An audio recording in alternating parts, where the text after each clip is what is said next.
पहली दफ़ा कहो या फिर यही कि शुरुआत में तुम्हें इतनी खास लगती नहीं थी, बस कुछ जज्बात थे जो उसे देखकर महसूस हुए थे तुम्हें। लगा था जैसे कि कितनी ईगो या एटीट्यूड है उसमें।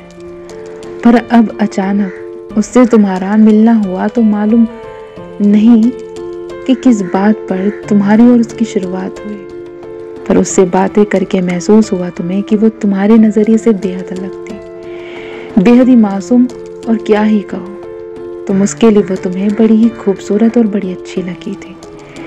पहली नज़र ना ही सही, मगर जब से तुमने उससे मुलाकात करनी शुरू की थी, शायद तब से ही तुम भी महसूस करने लगे थे कि तुम भी कुछ फील करते हो उसके लिए। समझ ही नहीं आया तुम्हें कि अचानक से ये क्या हुआ और क्या हो रहा था तुम्हें। तब तो उससे मुलाकात करने की ही बस वजह वही थी, तुम्हारी ख्वाहिश और बढ़ती ही जा रही थी। उसकी हर पसंद को तुम अपनी पसंद बनाकर सोते थे। तुमने इंस्टा पर भी अकाउंट भी उसके लिए ही बनाया था। वो एक अजीब सा जो रिप्लाई था उसके लिए, वो भी तुमने ही उसे किया था। तुमने इतनी डांट भी पड़ी थी कि तुम अपनी क्लास में भी बंक करने लगे थे।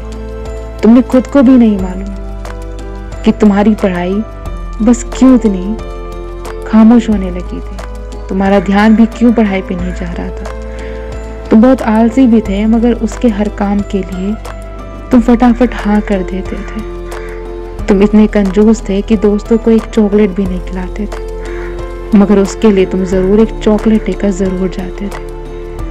तुम्हारे ख्यालों का जैसे वो एक प्यारा सा सफ़र बन चुकी थी। तुम इजहार करना चाहते हो उससे, बस यही कोशिश अब करते हो आगे, यही कोशिश करते हो आगे।